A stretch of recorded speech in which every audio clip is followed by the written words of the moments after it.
तो अल्लाह ताला फरमाता है कुरान में, व अम्मा बेनेमत रब्बिका फहद्दिस, मेरी नेमतों का खूब खूब चर्चा किया करो। खूब खूब चर्चा कैसे होगा? आपको 14 अगस्त मिला, पाकिस्तान मिला, आज़ादी मिली, आप चर्चा कैसे करेंगे? अपने मुल्क के तराने पढ़ेंगे, झंडियाँ लगाते हैं, आप चरागा करते हैं और आप खुशी का इजहार करते हैं, उस खुशी को महसूस करते हैं कि हमें आज़ादी मिली। हमारे वो फिर जो सारी आप उस मेहनत को याद करते हैं, कैसे कैसे वो पीछे से फिर सारा नक्शा खींचा जाता है। ऐसे ही होता है ना जी, कैसे कायदे आज़म की मेहनत, अल्लामा इकबाल का ख्वाब, और फिर सारी वो आप मुजाहिदीन की और मुहाजिरीन की कुर्बानियाँ। तो ये हम क्या करते हैं उसमें, फिर उसके अंदर लोग खुशी में मिठाइयाँ भी तकसीम करते हैं। अब ये तरीका सहाबा के दौर में था नहीं। वो अपने दौर के एतबार से जो खुशी थी, हर नबी की उम्मत ने अपने नबी की वलादत की खुशी मनाई है, और नबियों ने भी अपनी वलादत की खुशी मनाई है। ज़ाहिर बात है, अब उस दौर में लाइटें ऐसी थी नहीं, वो लाइटें होती वो भी जला लेते, झंडे होते थे, झंडे लहराए जाते थे। खसासे कुबरा की हदीस मुबारक है कि जब हजूर की विलादत हुई तो जिब्रील अमीन 3 झंडे लेके आए। अब आप हदीस कहते तो फिर हदीस को सुने और माने। 3 झंडे लेके आए, काबे पे लगा दिए, एक मशरिक पे एक मगरिब पे। उस दौर में झंडों का रवाज था। जब हजूर मदीने में आए, सहाबा कराम ने झंडा लगा कर और नारे जुलूस की शक्ल में नारे लगाते हुए या मोहम्मद नारे लगाते हुए हजूर को मदीने में ले गए। उस दौर में ये रवाज था। और रब्बे कायनात ने तो, आप हदीसें पढ़ें, आप अगर हदीस आप पढ़ते नहीं तो इसमें हमारा कसूर तो नहीं है। अब हदीस पढ़ें, उलमा ने लिखी हैं कि जब हजूर की विलादत हुई, सितारे करीब आ गए, रोशनियाँ हो गई। आपकी वालदा कहती हैं मैंने कैसर व किसरा के महल्लात देख लिया, बसरा की बाज़ारों की ऊँटनियाँ, शाम के बाज़ारों में उनकी ऊँटनियों को देख लिया, हूरें आईं, अम्बिया की अरवा आई, ये सारी बातें लिखी। तो चरागा तो हुआ, जब फरिश्ते आते हैं वैसे ही चरागा हो जाता है। आप फरमाती नूर ही नूर, दरो दीवार नूर हो गए। बच्चा पैदा, आप फरमाती जब हजूर पैदा हुए तो खाराजा मिन्नी नूर। अब हदीसें पढ़े, अब हमारा कसूर तो नहीं, मैं तो आपको हदीसें, हम मुझसे हवाला मांगे मैं आपको दिखा देता हूँ, क्यों जी। अब रब्बे कायनात फरमाता है कि कुल बिफादिल्लाहि व बिरहमतिही फबिज़ालिका फलयफ़रहू। जब मेरा कोई तुम्हारे ऊपर फजल हो जाए या मेरी कोई तुम्हारे ऊपर रहमत हो जाए, फलयफ़रहू, इस पे खुशी मनाओ। क्या? इस पे खुशी मनाओ। तो हम बेटा मिलता हम खुशी मनाते हैं, शादी की भी खुशी, मुल्क की भी खुशी, तो हजूर की वलादत हुई तो उसकी भी। तो ये किसका हुक्म है खुशी मनाना? लेकिन अल्लाह ने तरीका मखसूस नहीं बताया कि यूँ खुशी करनी है, बस ये करना है, ये नहीं करना। अब हम देखेंगे जो अमल जायज़ होंगे वो हम खुशी में हम कहेंगे ये जायज़ हैं, जो जायज़ नहीं है, मतलब गाने बाजे से खुशी, डांस से खुशी नहीं करेंगे, गाने बाजे से नहीं करेंगे, शराब पीने की करेंगे, बेपर्दगी से नहीं करेंगे, मोटरसाइकिलों के वो हारन लगा कर नहीं करेंगे। ऐसा अमल जिससे लोगों को तकलीफ़ हो उस तरीके से खुशी, या जिसको शरीयत ने जिस अमल को नाजायज़ और हराम कहा है उससे खुशी। रोज़ा रख के करेंगे, ज़िक्र करके करेंगे, दुरूद पाक पढ़ के करेंगे, कुरान पाक पढ़ के करेंगे, नात शरीफ पढ़ के करेंगे, बयान करके करेंगे, महफिल सजा कर करेंगे, लंगर तकसीम करके करेंगे, झंडे लगा के करेंगे, चरागा लगा के करेंगे। ये वो अमल हैं जो जायज़ हैं, क्यों जी। अगर ये नाजायज़ हैं तो फिर 14 अगस्त को भी फिर झंडे लगाना नाजायज़, और फिर वो लाइटिंग लगाना भी नाजायज़। भाई फतवा तो फिर एक जैसा है। मेरी बेटी की खुशी, मेरे बेटे की खुशी, मेरी खुशी, लाइटिंग झंडे जायज़, खाना पीना जायज़, हजूर की खुशी सब हराम हो जाए, ये कैसे? जिनके सदक़े में ये हलाल हलाल हुआ है, जिनके सदक़े में हराम हराम हुआ है, अल्लाह ताला ने जिनके सदक़े में पाक चीज़ें हमारे लिए हलाल कर दी और हराम चीज़ें हमारे लिए हराम कर दी, तो उनकी खुशी के ऊपर तो सब कुछ कुर्बान है। निसार तेरी चहल पहल पे हज़ारों ईदें रबीउल अव्वल, सवाए इब्लीस के जहाँ में सभी तो खुशियाँ। तो अल्लाह कहता हुआ खैरुम मिम्मा यजमाऊन। और ये जो तुम खुशी मनाओगे ना, खुशी मनाने का हुक्म है। फल यफरहू का तर्जुमा कर लें, ये जो खुशी मनानी, ये जो तुम पैसे इकट्ठे करते हो उससे बेहतर है। अब इसका मुआवजा समझ रहे हैं ना, मतलब ये कि इस खुशी में पैसा भी खर्च करो, अब पैसा कैसे खर्च होगा? महफिल करेंगे पैसा भी खर्च होगा, लंगर करेंगे पैसा खर्च होगा, चरागा करेंगे, झंडे लगाएंगे पैसा झंडे का ही तो सारा मसला है।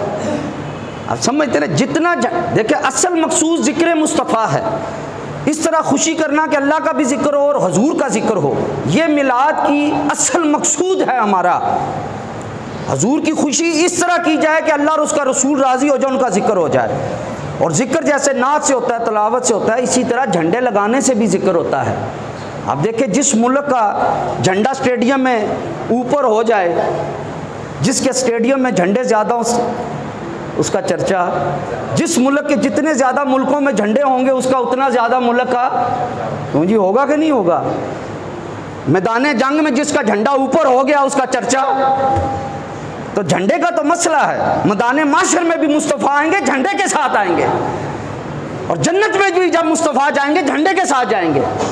जब मदीने में भी आए तो झंडे के साथ आए, जब इस दुनिया में भी आए तो झंडे के साथ आए, जब किसी भी जंग में जाते तो झंडे के साथ जाते, सहाबा को भेजे तो झंडे के साथ भेजते। झंडे का तो मसला है, जिसका जितना झंडा बुलंद उतना उसका जिक्र बुलंद।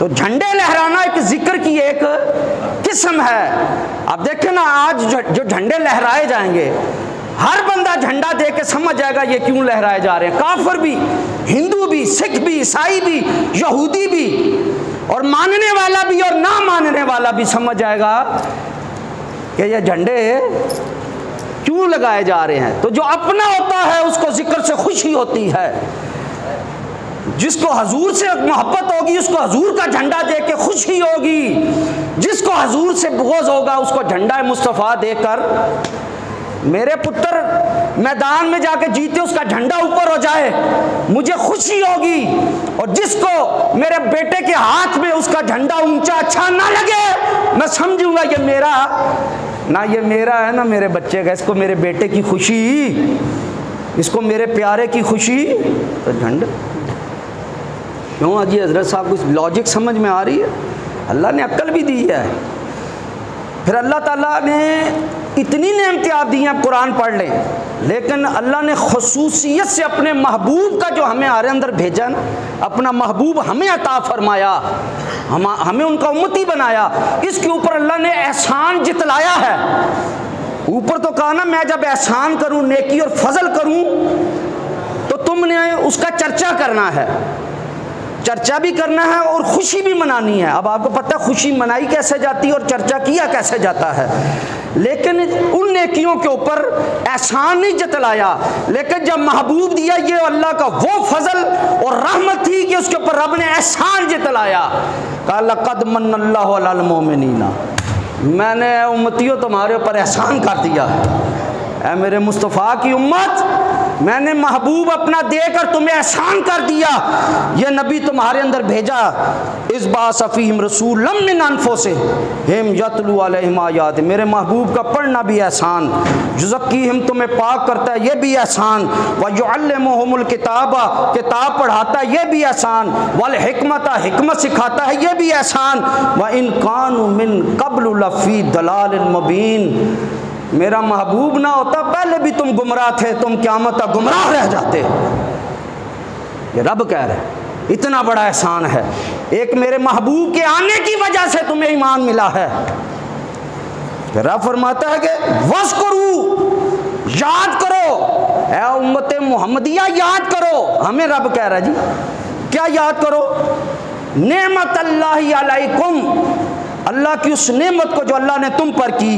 इसकुन तुम आदा फ़अल्लफ़ बैन क़ुलूबिकुम फ़अस्बहतुम बिनिअमतिही इख़वाना, कि पहले तुम दुश्मन थे, मैंने अपना महबूब दिया, मेरे महबूब की वजह से तुम भाई भाई बन गए, मैंने महबूब के सदक़े में तुम्हारे दिलों को जोड़ दिया। रब कहता वज़्कुरू, अगर तूने मेरे मुस्तफ़ा का कलमा पढ़ा है तो तुझे जिक्र करना होगा मेरे मुस्तफ़ा का। फलयफ़रहू, उम्मती है तो खुश होना पड़ेगा। अम्मा बिनिअमति रब्बिका फ़हद्दिस, उम्मती है तो जिक्र मुस्तफ़ा करना पड़ेगा। तो समझ में आई है कि नहीं? अभी भी दलील की ज़रूरत है, इसके बाद तो वैसे ज़रूरत नहीं, फिर भी देता हूँ। रब्बे कायनात ने बनी इसराइल को कहा, हज़रत मूसा अलैहिस्सलाम और बनी इसराइल को कहा, व इज़ नज्जैनाकुम मिन आल फ़िरऔना यसुमूनकुम सूअल अज़ाब। याद करो और उस नेमत का चर्चा करो। कौन सी नेमत? कि मैंने तुम्हें फ़िरौन से और उसके लश्करियों से तुम्हें आज़ादी दी। आज़ादी दी। उस आज़ादी पे क्या रब कहता है? मेरा शुक्र अदा करो, उसे याद करो। वो तुम्हें दर्दनाक अजाब देते थे। अब हज़रत मूसा ने क्या किया? अब आप बुखारी पढ़ें, मुस्लिम पढ़ें, तिरमिज़ी पढ़ें, नसाई पढ़ें, हवाला मैं दूंगा जो बात करूंगा जिसको ज़रूरत है, फिर भी मैं देता चलू जाऊँ। मैं इंशाल्लाह हवालों का अंबार लगा दूंगा इंशाल्लाह। हजूर जब मदीने आए, हज़रत अबू मूसा अशरी, हज़रत अम्मा आयशा, हज़रत इब्न अब्बास वगैरह से ये हदीसें हैं, जब हजूर मदीने आए तो यहूदी अशूरे के दिन रोज़ा रखते थे। अशूरे के दिन रोज़ा रखते थे। हजूर ने उनसे पूछा कि ये तुम क्या करते हो? तो वो हदीस के अंदर मौजूद है कि वो उसको ईद का दिन तस्वर करते थे। अशूरे को यहूदी क्या कहते हैं? हम यौम अशूरा मनाते हैं ना, यहूदी उसको ईद का दिन कहते हैं आज भी।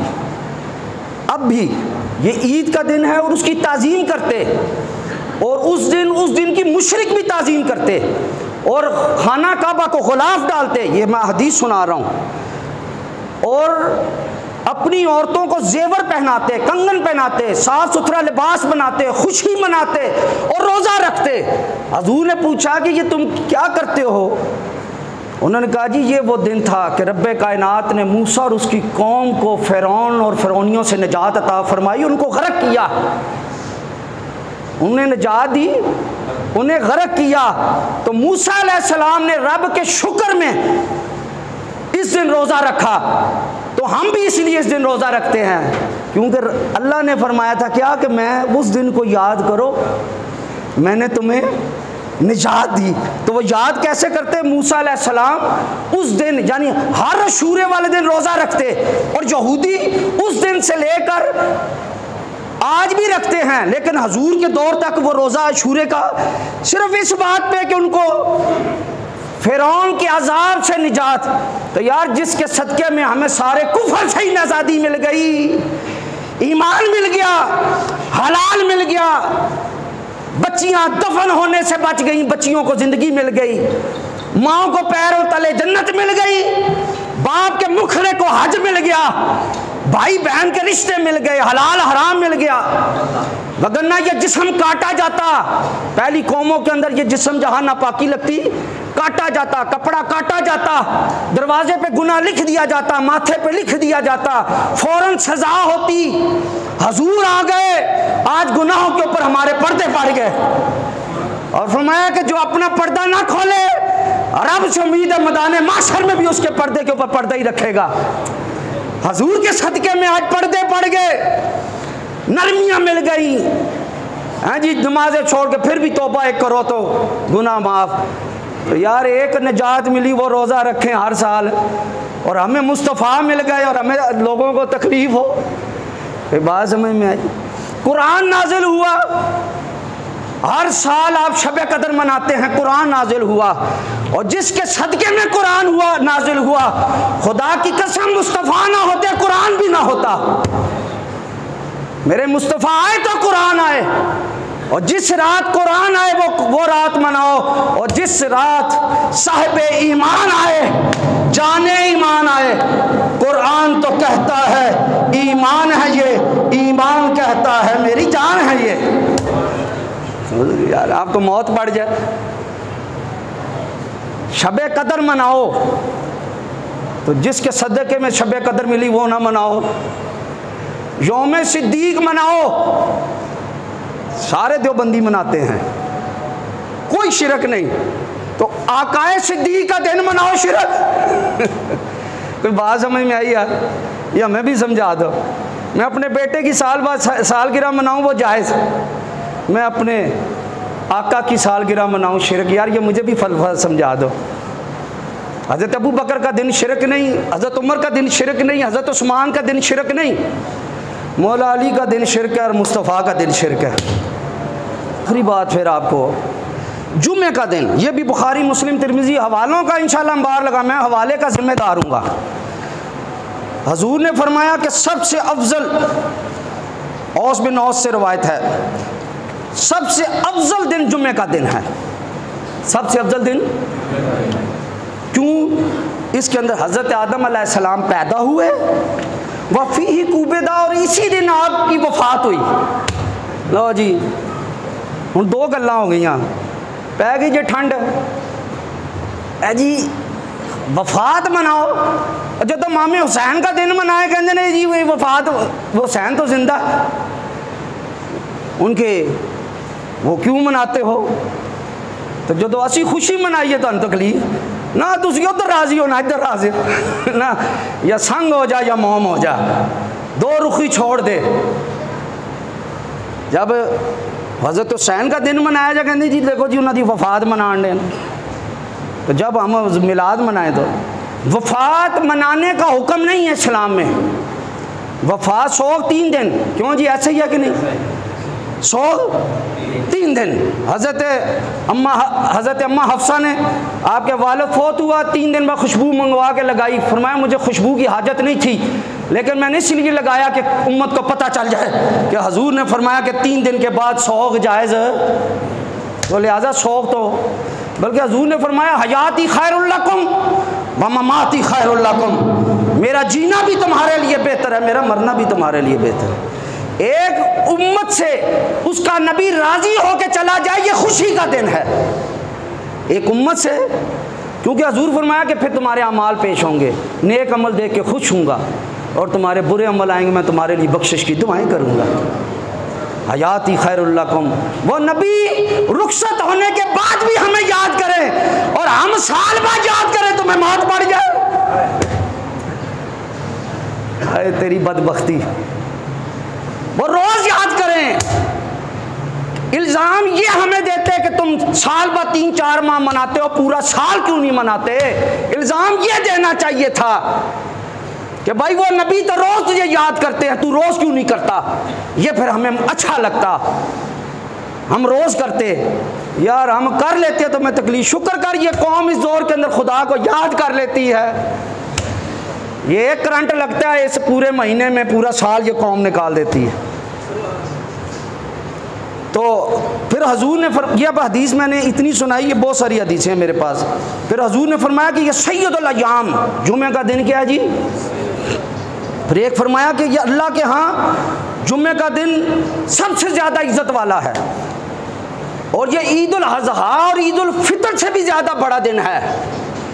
ईद उल अज़हा और इब्ने हब्बान, इब्ने खुज़ैमा और इब्ने माजा की हदीसें, ये मुख्तलिफ़ हदीसें मैं मफ़हूम सुना देता हूँ कि अल्लाह ताला ने इस दिन को ईद का दिन बनाया, और ये ईद का दिन है। जुम्मे का दिन क्या है जी? अफजल दिन, अजीम दिन, सबसे बेहतर दिन, सैयदुल अय्याम, ईद उल फितर और ईद उल अज़हा से भी अफजल।